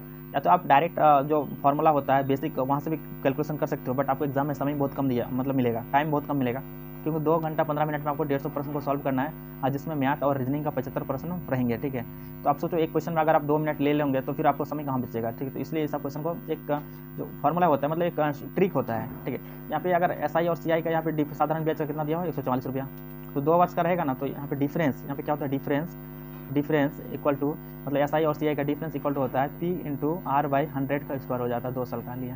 ठीक है, जब इस ट्रिक को जब अप्लाई करोगे तो इस ट्रिक को अप्लाई करेंगे तो यहाँ पे क्या हो जाएगा 144 इक्वल टू P यहाँ से निकालना है, यहाँ पे R कितना दिया हो 15/100 इंटू 15/100। ठीक है, और ठीक है यानी 2 साल के लिए है ना। तो यहाँ पे जब इसको कैलकुलेट करोगे तो कैलकुलेट वगैरह करेंगे तो इसका रिजल्ट आ जाएगा कितना, यहाँ पे 100 है तो यहाँ पे क्या 3 से जाएगा ना, 3 से जाएगा, यहाँ पे 20 और यहाँ पे 3 से यहाँ पे 20। ठीक है, और यहाँ पे 9 तो 9 यहाँ पे कटेगा 9, ठीक है 16 हो जाएगा, तो 16 चौके 64, तो 6400 इसका आ जाएगा। प्रिंसिपल कितना आ जाएगा 6400 रुपया आ जाएगा। अब देखो ट्रिग्नोमेट्रिक का कुछ क्वेश्चन को कैसे सॉल्व करना है, इस टाइप का अगर क्वेश्चन आपसे पूछा जाएगा एग्जाम में तो आप कैसे इसको सॉल्व कर सकते हो। यहाँ पे क्या है आपको एक कंसेप्ट याद रखना है, मतलब जो कंसेप्ट क्या होता है कि जब भी यहाँ पे देखो क्या होता है साइन थीटा इंटू जस्ट उसका opposite cosec theta equal to क्या होता है 1 होता है। उसी तरह sec theta into cos theta equal to क्या हो जाएगा 1 हो जाएगा। उसी तरह क्या हो जाएगा tan theta into cot theta equal to 1 हो जाएगा। एक कंसेप्ट आपको याद रहेगा तो फिर आपको क्वेश्चन आसानी से बन जाएगा। अब क्या होता है और एक कंसेप्ट होता है कि जैसे क्या होता है टेन किस में कन्वर्ट होता है, क्वाट में कन्वर्ट होता है। तो टेन 90 डिग्री माइनस थीटा क्या होता है क्वाट थीटा होता है, क्वाट थीटा होता है। अब देखो अब इसको मैं क्या लिख सकता हूँ, यहाँ पर 10 15 डिग्री है, ठीक है, यहाँ पर 10 25 डिग्री है, ठीक है, यहाँ 10 45 का वैल्यू कितना 1 होता है पता है। ओके 10 65 डिग्री आपको पता नहीं है तो इसको मैं लिख सकता हूँ 10 90 डिग्री माइनस 25 डिग्री। तो 10 90 डिग्री माइनस 25 डिग्री कितना हो जाएगा 10 90 डिग्री माइनस 25 डिग्री 65 डिग्री हो जाएगा। और 10 90 डिग्री माइनस 25 डिग्री करूँगा तो कितना आ जाएगा इसका रिजल्ट आ जाएगा आपका क्वाट 25 डिग्री, क्वाट 25 डिग्री, ठीक है। क्वाट इसको मैं क्वाट 25 लिख सकता हूँ, तो फिर इसको क्या लिख सकता हूँ, इसको क्वाट 15 लिख सकता हूँ, ठीक है। और अभी मैंने बताया कि आपको सेम चीज़ रहेगा ना, अगर मल्टीप्लिकेशन में रहे तो 1 होता है, तो 10 15 और यहाँ पे 10 यहाँ पे क्वाट 15 तो कितना हो जाएगा 1 हो जाएगा। 10 25 डिग्री और यहाँ पे क्वाट 25 डिग्री तो इसका वैल्यू क्या हो 1 हो जाएगा। आप 1 इंटू 1 करेंगे तो उसका क्या हो जाएगा रिजल्ट 1 हो जाएगा। ओके तो इस तरह से सिंपल वे इसको सॉल्व कर सकते हैं। नेक्स्ट क्वेश्चन देखते हैं। अब देखिए इस क्वेश्चन को कैसे सॉल्व करना है, ठीक है। हालांकि इस टाइप का क्वेश्चन आपको देखने को नहीं मिलेगा पेपर में, बट अगर आ गया तो फिर किस तरह से सॉल्व कर सकते हैं, ठीक है। अब देखो 2 cos square theta plus 11 sin theta minus 7। Trigonometric का मैंने 3-4% इसलिए लिया हूँ कि थोड़ा सा अगर पैटर्न चेंज किया, अगर क्वेश्चन थोड़ा सा पूछा तो इस टाइप का क्वेश्चन पूछ सकता है। ओके आप देख सकते हैं इसको कैसे सॉल्व करना है। तो इसको सॉल्व करने से पहले क्या यहाँ पे 2 cos स्क्वायर थीटा, तो cos स्क्वायर थीटा को आप चेंज कर सकते हो, यहाँ पे साइन है तो साइन में चेंज कर लेंगे। तो यहाँ पे क्या लिख सकता हूँ मैं, cos square theta equal to होता है 1 माइनस साइन स्क्वायर थीटा। आपने बेसिक पढ़ा होगा कि sine square theta plus cos square theta क्या होता है 1 होता है, cos square theta equal to 1 होता है। यहाँ पे cos square theta equal to मैं अगर निकालूंगा तो क्या हो जाएगा 1 minus sine square theta, cos square theta equal to 1 minus sine square theta हो जाएगा, ठीक है। तो आप देखो यहाँ पे क्या मतलब हो जाएगा, यहाँ पे लिख सकता हूँ क्या, इसको डिलीट कर देता हूँ पहले, हाँ चलो ठीक है। यहाँ पे 2 1 minus sine square theta plus 11 sine theta minus 7 equal to 0 हो जाएगा। अब देखो 2 यहाँ पे आ जाएगा, 2 मल्टीप्लिकेशन कर देता हूँ, 2 यहाँ पे आ जाएगा 2 और माइनस 2 साइन स्क्वायर थीटा, ठीक है, प्लस 11 साइन थीटा माइनस 7 आ जाता है। तो यहाँ पे 2 यहाँ पे क्या प्लस में, यहाँ पे माइनस क्या 7, तो यहाँ पे इधर जाएगा तो क्या हो जाएगा 5 माइनस 5 में जाएगा। तो मैं यहाँ लिख देता हूँ एक बार आपके लिए 2 माइनस 2 साइन स्क्वायर थीटा, ठीक है, plus 11 sine theta minus 7 equal to 0। अब देखो यहाँ पे 2 इधर है और इधर माइनस 7 है तो माइनस 5 हो जाएगा। तो मैं इस चीज़ को लिख सकता हूँ इस तरह से minus 2 sign square theta plus इस 11 को मैं तोड़ सकता हूँ, 11 साइन थीटा को मैं यहाँ पे लिख देता हूँ 10 sign theta plus sine theta, ठीक है। आगे बताऊँ मैं ऐसा क्यों किया हूँ। ओके अब उसके बाद यहाँ पे लिख सकता हूँ माइनस 5 इक्वल टू 0। अब देखो माइनस 2 साइन स्क्वायर थीटा और यहाँ पे प्लस 10 साइन थीटा, ये दोनों में कुछ कॉमन आ रहा है। और सेम चीज़ यहाँ पे साइन थीटा माइनस 5 यहाँ पे कॉमन आ रहा है। यहाँ पे अगर माइनस 2 मैं कॉमन लेता हूँ, माइनस 2 यहाँ पे, ठीक है, तो यहाँ पे हुआ था क्या साइन थीटा माइनस 5 अब प्लस यहाँ वहाँ कॉमन लिया था मैंने, तो यहाँ बचा क्या था साइन थीटा यहाँ पे माइनस 5 इक्वल टू 0। अब देखो इसको कॉमन किया माइनस 2 साइन थीटा और plus 1 sine theta minus 5 common है, minus 2 sine theta plus 1 equal यहाँ पे क्या हो जाएगा साइन थीटा माइनस 5, ठीक है, इक्वल टू 0। अब देखो अब minus 2 sine theta plus 1 equal to 0 कर सकता हूँ और sine theta minus 5 equal to 0। तो sine theta minus 5 equal to 0 करूँगा तो यहाँ पे साइन का वैल्यू कितना आ जाएगा, साइन थीटा इक्वल टू कितना आ जाएगा 5, ठीक है। अगर आपको ऑप्शन में 5 रहता तो क्या आप 5 टिक कर देते? नहीं, ऐसा नहीं करते। क्यों? क्योंकि साइन थीटा का वैल्यू कितना हो सकता है? मैक्सिमम 1 तक हो सकता है, -1 से 1 के बीच ही होता है इसका, ठीक है, ये पता होना चाहिए। अगर क्वेश्चन सेट करेगा तो यहाँ पे ऑप्शन ए में 5 ही रहेगा, अगर इस तरह का क्वेश्चन पूछा जाता है, इसलिए मैंने क्वेश्चन को सिलेक्ट किया हूँ। आप देखो तो फिर यहाँ से क्वेश्चन को निकालेंगे, यहाँ से सॉल्व करेंगे इधर वाले टर्म से। इधर वाला टर्म क्या था? 2 sin theta, 2 sin theta plus 1 equal to क्या? 0 था। तो यहाँ पे sin थीटा का वैल्यू क्या हो जाएगा? हाफ आ जाएगा, 1/2 आ जाएगा, तो जो कि इस क्वेश्चन का आंसर है, ठीक है। तो यहाँ इसका आंसर क्या होगा? सी हो जाएगा। ओके, आइए नेक्स्ट क्वेश्चन देखते हैं, ठीक है। अब देखो इस क्वेश्चन को कैसे सॉल्व करना है। क्वेश्चन क्या है? 0.2 इंटू 0.2 प्लस 0.8 इंटू 0.8 2 इंटू 0.16। और यहाँ पे देखो जब भी इस तरह का रहेगा ना, यहाँ पे क्या ए स्क्वायर शो कर रहा है मेरा, यहाँ पे क्या है? यहाँ पे बी स्क्वायर हो रहा है, यहाँ पे क्या हो रहा है? यहाँ पे 2ab का बात हो रहा है यहाँ पे, ठीक है। यहाँ पे 2ab हो रहा है, 2ab हो रहा है यहाँ पे, ओके, हो रहा है ना। तो डायरेक्ट a प्लस बी का होल स्क्वायर मैं यहाँ पे लगाऊंगा, यहाँ पे a प्लस बी का होल स्क्वायर है इस क्वेश्चन में, ठीक है। जैसे यहाँ पे 2 इंटू 0.8 करेंगे तो यहाँ पे 2ab हो जाएगा, तो हमको कुछ करना नहीं है, 0.2 0.8 और नीचे भी क्या 0.2 प्लस 0.8, ठीक है, करूँगा तो इसका रिजल्ट क्या हो जाएगा? 1 आ जाएगा, ठीक है। 0.2 प्लस 0.8 तो यहाँ इसका वैल्यू क्या हो जाएगा? 1/1, तो 1 ही हो जाएगा, तो ऑप्शन क्या हो जाएगा? बी हो जाएगा, ठीक है। तो इस टाइप का क्वेश्चन देखकर घबराने की बात नहीं है, आप इसको क्या कर लो, आप देख लो, जो भी अलजेब्रा का मतलब फार्मूला होता है मैं एक बार लिख देता हूँ, ठीक है। अभी मतलब जब सारे पर्सन कंप्लीट हो जाएगा उसके बाद मैं सारे फार्मूला को रिवीजन करा दूंगा आपका कि किस तरह से याद रखना है, ठीक है, तो उसको आप याद रख सकते हो। अब नेक्स्ट क्वेश्चन देख रहा हूँ, आप देखो एक फैक्चुअल क्वेश्चन। यहाँ पे क्या होता है कि एक पंचभुज के प्रत्येक अंतःकोण का मान कितना होगा? प्रत्येक अंतःकोण का मान कितना होता है, ठीक है। पंचभुज है जिसमें मतलब पेंटागोन है, पेंटागोन इस तरह से बनता है ना, इस तरह से बनता है, ठीक है। 5 मतलब बाह्य कोण, पहले बाह्य कोण निकाल लूँगा, तो बाह्य कोण निकालने के लिए क्या हो जाएगा? 360 डिग्री डिवीजन बाई 5। यहाँ पे अगर कैलकुलेशन करूँगा तो क्या हो जाएगा? 72 डिग्री। तो 72 डिग्री आया आपका रिजल्ट, बट 72 डिग्री आपका आंसर नहीं होगा। यहाँ पे आंसर में दिया हुआ, बट 72 डिग्री आंसर क्यों नहीं होगा? आप इसको टिक नहीं करें, क्योंकि यहाँ पे आपको बाह्य कोण निकालें आपने 72 डिग्री। अंतःकोण पूछ रहा है तो अंतःकोण के लिए क्या होता है? 180 डिग्री से इसको माइनस कर दूंगा, 180 डिग्री माइनस 72 डिग्री, ठीक है, ओके। क्योंकि वन लाइन में मतलब जो एक्सटर्नल और उसमें बीच का एंगल कितना होता है? 180 डिग्री होता है, तो यहाँ पे कितना 72 डिग्री मुझे रिड्यूस करना पड़ेगा, मतलब घटाना पड़ेगा, तो यहाँ पे क्या 108 डिग्री इस क्वेश्चन का आंसर हो जाएगा। आई नेक्स्ट क्वेश्चन देखता हूँ। आप देखो इस क्वेश्चन को सॉल्व करना है, तो इस क्वेश्चन क्या है? ये इक्वल टू दिया हुआ 100, बी इक्वल टू दिया हुआ 101 तथा सी इक्वल टू दिया हुआ 102। तो A cube plus B cube plus C cube minus 3abc का मान ज्ञात कीजिए, ठीक है। A cube plus B cube plus C cube minus 3abc equal to होता है कि आपका A plus B plus C, ठीक है, इंटू होता है A square plus B square plus C square, minus क्या होता है? ए बी होता है माइनस बी सी होता है माइनस सी ए होता है, ठीक है। अब देखो अगर इस फार्मूले में अगर पुट करूँगा तो मुझे फिर दिक्कत हो जाएगा, ए स्क्वायर का वैल्यू निकालना है, फिर बी स्क्वायर का, फिर सी स्क्वायर का, ठीक है, फिर ए बी को मल्टीप्लिकेशन करना है, तो फिर इसको मैं कुछ फार्मूला में सेट करना चाहूँगा, ठीक है। तो आप देखो क्या होता है कि अगर यहाँ पे A square plus B square plus C square है ना, अब इसको मैं अगर 2 से मल्टीप्लिकेशन कर देता हूँ ना, यहाँ पे ऊपर नीचे 2 से मल्टीप्लिकेशन कर देता हूँ, तो यहाँ पे क्या बन जाएगा? यहाँ पे 2ab बन जाएगा ना, माइनस में यहाँ पे है, ये माइनस में टर्म है ना, तो यहाँ पे क्या बन जाएगा? 2ab। तो यहाँ पे मैं 2 से ऊपर नीचे मल्टीप्लिकेशन कर देता हूँ, तो इस तरह से यहाँ पे क्या हो जाएगा? a plus B plus c, यहाँ पे क्या हो जाएगा? 2 यहाँ पे बाहर हो जाएगा, कॉमन हो जाएगा ना। अब मैं यहाँ पे कर दूंगा क्या, यहाँ पे 2a square plus 2b square plus 2c square, ठीक है, minus 2ab minus 2bc minus 2ca। अब देखो होगा क्या यहाँ पे? आप देखो इसमें होगा क्या? 2a स्क्वायर, ठीक है। तो यहाँ पे मैं कर सकता हूँ क्या? a स्क्वायर, तो इसको मैं अगर ए बी के साथ लिखूंगा ना तो a माइनस बी का होल स्क्वायर, ठीक है। तो a माइनस बी का होल स्क्वायर तो जैसे करूँगा यहाँ पे, तो एक तो यहाँ पे a स्क्वायर चला जाएगा, a square plus B square, तो यहाँ पे a square plus B square extra रहा, तो फिर मैं यहाँ पे bc के साथ करूँगा, तो bc, तो यहाँ पे मैं लूँगा प्लस, ठीक है, यहाँ पे b माइनस सी का होल स्क्वायर होगा ना, ठीक है। तो फिर यहाँ पे b भी एक कैंसिल आउट हो जाएगा, बचा a, यहाँ c भी एक चला गया, तो फिर मैं यहाँ पे क्या करूँगा? प्लस c माइनस a का होल स्क्वायर करूँगा, ठीक है। तो फिर ये फार्मूला आपको बैठ गया। तो डायरेक्ट आप फार्मूला रखोगे याद कि इतना इक्वल टू क्या हो सकता है, इसको आप इस तरह से भी लिख सकते हो, ठीक है। एक फार्मूला होता है क्या, आप इसको इस तरह से भी लिख सकते हो कि a plus B plus c by 2 a minus b का whole square plus b minus c का whole square plus c minus a का होल स्क्वायर, ठीक है। आप इस तरह से इसको कैलकुलेट करो। ये फार्मूला जब यहाँ पे अप्लाई करेंगे तो इस क्वेश्चन का रिजल्ट आ जाएगा।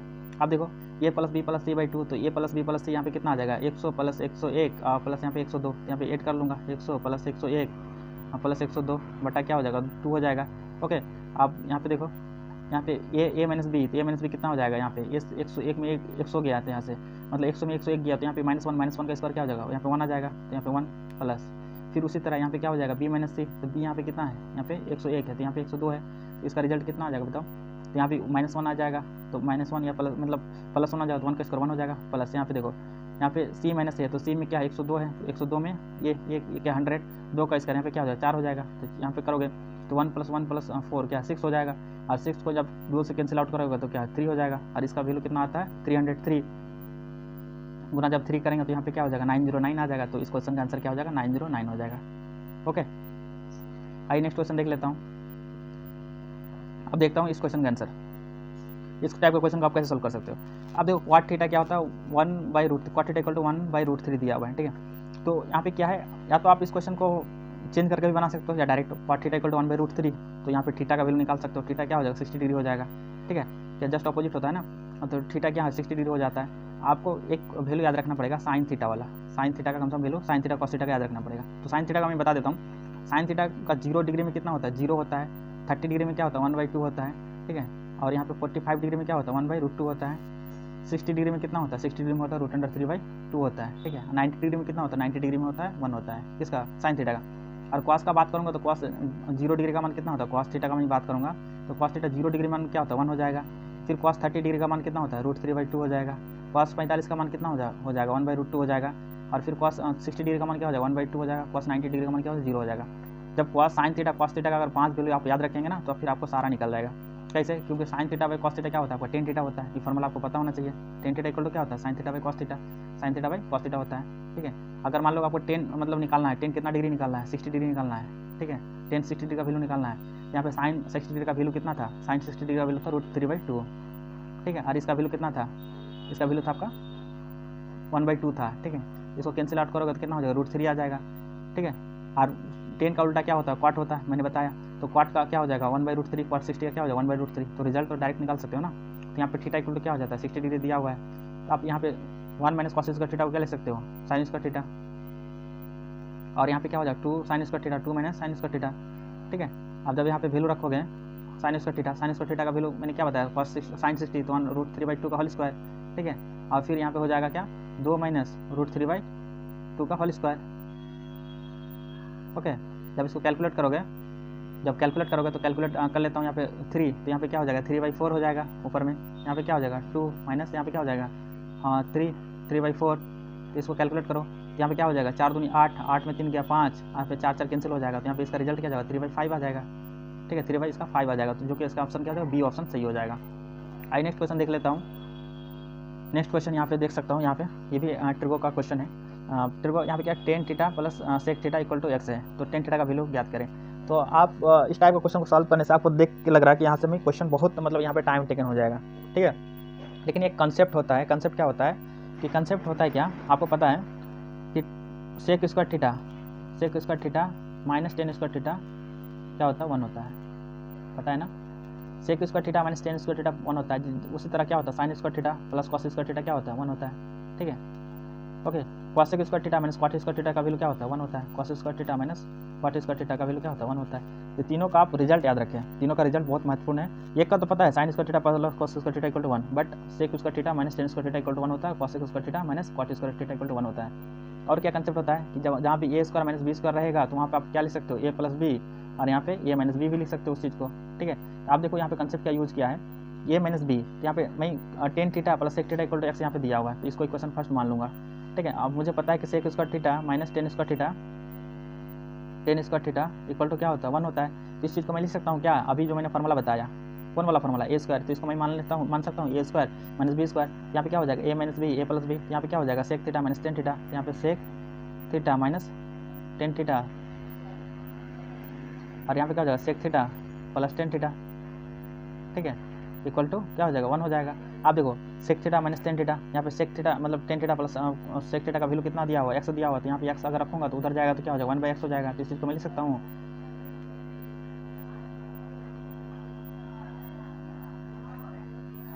सकता हूँ क्या sec theta minus tan theta, sec theta minus tan theta, ठीक है, tan theta sec theta minus tan theta = क्या 1/x हो जाएगा, ठीक है। आप देखो इस इक्वेशन यहाँ पे दूसरा इक्वेशन है, दोनों का अगर सॉल्व करेंगे ना तो यहाँ पे रिजल्ट आ जाएगा, क्योंकि यहाँ देखो यहाँ पे एक इक्वेशन को या तो ये कर सकते हो घटा सकते हो ना, यहाँ पे माइनस कर दो दूसरे क्वेश्चन को, तो यहाँ पे माइनस करूँगा तो यहाँ पे से क्या हो जाएगा, कैंसिल आउट हो जाएगा। यहाँ पे 10 है, यहाँ पे 10 यहाँ क्या हो जाएगा, प्लस हो जाएगा, ठीक है। यहाँ पे 2 tan थीटा आ जाएगा, तो जब 2 tan थीटा आ जाएगा 2 tan थीटा इक्वल टू क्या हो जाएगा 1, यहाँ पे ऊपर में क्या था x था, तो x माइनस 1/x हो जाएगा। तो इस चीज़ को मैं लिख सकता हूँ क्या, एक्स स्क्वायर माइनस 1/x। तो यहाँ पे x tan theta equal to क्या हो जाएगा, एक्स स्क्वायर माइनस 1/2x हो जाएगा, ठीक है। तो इस क्वेश्चन का आंसर क्या हो जाएगा, एक्स स्क्वायर माइनस 1/2x हो जाएगा। तो ऑप्शन डी में दिया हुआ है, तो जो इस क्वेश्चन का आंसर क्या हो जाएगा, ऑप्शन डी हो जाएगा। तो इस टाइप का क्वेश्चन को सॉल्व करने के लिए यही अप्रोच आपको अपनाना पड़ेगा।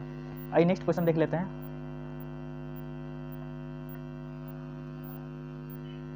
ओके, यहाँ पे देख सकते हैं नेक्स्ट क्वेश्चन।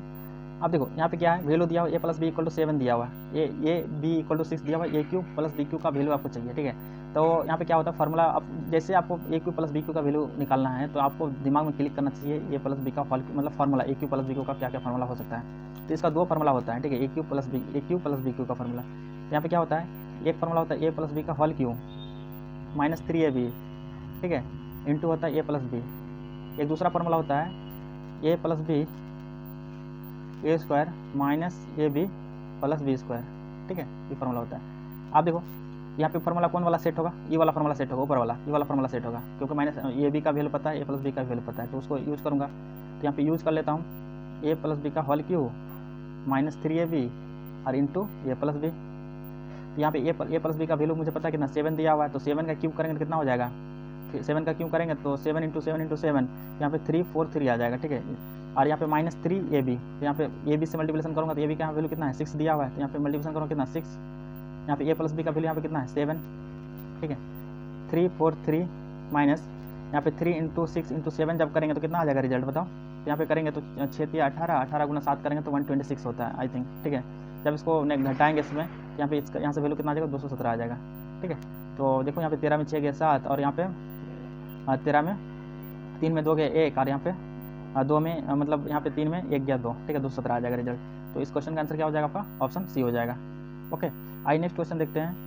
नेक्स्ट क्वेश्चन है यहाँ पे x³ - k का एक गुणनखंड दिया हुआ है x - 1 का, तो k का वैल्यू ज्ञात करना है, ठीक है। आप देखो जब गुणनखंड दिया हुआ है ना तो यहाँ पे x का मान दिया हुआ है। जब फंक्शन आप जब भी आप देखेंगे आप थोड़ा बहुत अगर आपने बेसिक कर रखा होगा तो यहाँ पे क्या होता है f(x) अगर कोई फंक्शन दिया हुआ है, जैसे यहाँ पे क्या फंक्शन है f(x), ठीक है, f(x) फंक्शन दिया हुआ है x³ - k, ठीक है। तो यहाँ पे क्या x - 1 एक गुणनखंड दिया हुआ है, इसका मतलब होता है x का वैल्यू क्या हो जाएगा 1 हो जाएगा, ठीक है, होगा ना। तो यहाँ पे x का वैल्यू 1 हो जाएगा, तो यहाँ पे x 1 यहाँ पे इस इक्वेशन को क्या सेटिस्फाइड करना चाहिए, ठीक है। तो यहाँ पे x के जगह मैं क्या 1 रख सकता हूँ, यहाँ पे 1 - k = क्या हो जाएगा 0 हो जाएगा, तो यहाँ पे k का वैल्यू क्या हो जाएगा 1 हो जाएगा, ठीक है। तो इस तरह से इसको सॉल्व कर सकते हो, तो ऑप्शन क्या हो जाएगा इसका बी हो जाएगा। आइए नेक्स्ट क्वेश्चन देखता हूँ। तो नेक्स्ट क्वेश्चन यहाँ पे है लॉग से रिलेटेड है, तो इस क्वेश्चन को आप सॉल्व कर सकते हैं, ठीक है। तो इस टाइप का क्वेश्चन मैंने एक बार बताया, इसको आप आगे इसको सॉल्व कर सकते हैं। इसमें क्या हो जाएगा x = हो जाएगा 3 - 2 और यहाँ पे क्या हो जाएगा 1 जब 3 का नीचे लेके आएंगे तो 3 का स्क्वायर, तो यहाँ पे क्या हो जाएगा 1/9 हो जाएगा, ठीक है। तो इसका रिजल्ट क्या हो जाएगा, ऑप्शन बी हो जाएगा। ओके, नेक्स्ट क्वेश्चन देखते हैं।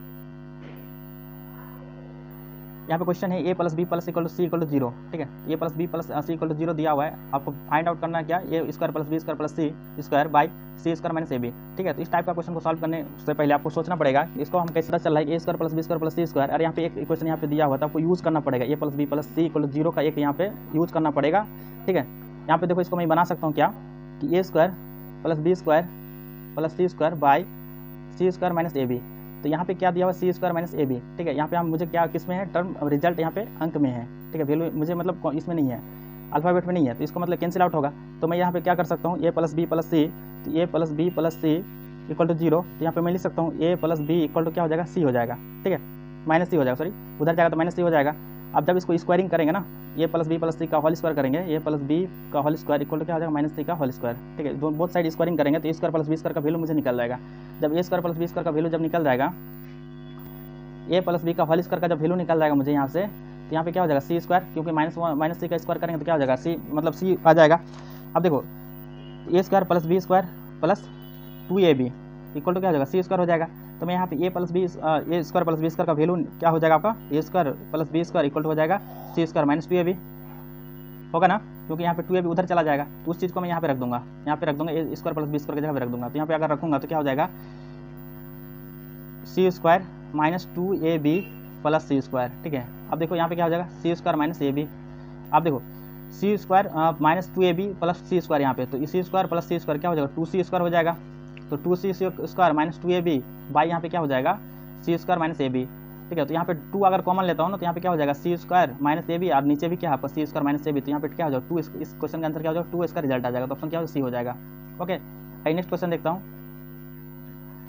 क्वेश्चन कह रहा है ये किसी काम को 3/4 भाग 12 दिनों में कर सकता है, तो उसी काम को 1/2 भाग कितने दिनों में पूरा करेगा, ठीक है। कोई काम है ये, मतलब किसी काम को 3/4 भाग तो 12 दिनों में कर सकता है, ठीक है। तो उस काम का मैं एक भाग निकालूंगा, ठीक है। यहाँ पे 12 दिन में कर सकता है 3/4 भाग, तो उस काम का एक भाग निकालूंगा, क्योंकि इसका काम का उल्टा क्या होता है, इफिशिएंसी होता है, जस्ट अपोजिट होता है। तो यहाँ पे 4/3 × 16 हो जाएगा, 12 हो जाएगा। तो यहाँ पे क्या निकल जाएगा आपका 4 × 12 यानी 16, वो टोटल वर्क कितना था 16 था। 16 वर्क को उन्होंने किया 12 दिनों में। अब पूछ रहा उसी काम को हमको हाफ में करना है, तो कितना हो जाएगा 8 दिन में पूरा कर देगा, ठीक है। ओके, तो इस क्वेश्चन का आंसर क्या हो जाएगा 8 हो जाएगा। हाफ भाग कितना दिन में पूरा करेगा, तो 8 दिन में पूरा करेगा ना। आई नेक्स्ट देखता हूँ। यदि 2500 का 8% वार्षिक दर से साधारण ब्याज पर निवेश किया जाए तो वह कितने वर्षों में 3300 रुपया हो जाएगा, ठीक है। ये भी बहुत सिंपल क्वेश्चन है कि 2500 रुपया आपका प्रिंसिपल अमाउंट दिया हुआ है, तो 2500 रुपया प्रिंसिपल अमाउंट दिया हुआ है, तो यहाँ पे 8% की दर से पूछ रहा है। तो मुझे यहाँ पे ब्याज कितना निकल गया 800 रुपये निकल जाएगा ना। 2500 से 800 का मतलब 3300 का डिफरेंस कितना हो गया 800 रुपया हो जाएगा, ठीक है 800। ओके, तो यहाँ पे क्या हो जाएगा SI इक्वल टू होता है P × R × T/100, T/100 होता है। ओके, आप देखो इसमें होता क्या है, तो वही लगा दूंगा उसका SI मतलब उसका साधारण ब्याज। यहाँ पे P, यहाँ पे मुझे पता है प्रिंसिपल अमाउंट कितना 2500 रुपया है, और यहाँ पे 8% की दर से हो रहा है। यहाँ पे टाइम मुझे निकालना है, तो T बाई यहाँ पे क्या हो जाएगा यहाँ पे 100, ठीक है। अब देखो 100 यहाँ पे है, तो यहाँ पे क्या हो जाएगा 0 0 कैंसिल हो जाएगा, 8 से यहाँ पे क्या हो जाएगा 0 मतलब 100 आ जाएगा, और 100 तो यहाँ पे 2500 को 100, तो यहाँ पे T इक्वल टू क्या हो जाएगा 4 वर्ष हो जाएगा। तो T इक्वल टू क्या हो जाएगा 4 वर्ष। इस क्वेश्चन का आंसर क्या हो जाएगा 4 वर्ष, ठीक है। इस क्वेश्चन का आंसर क्या हो जाएगा 4 वर्ष।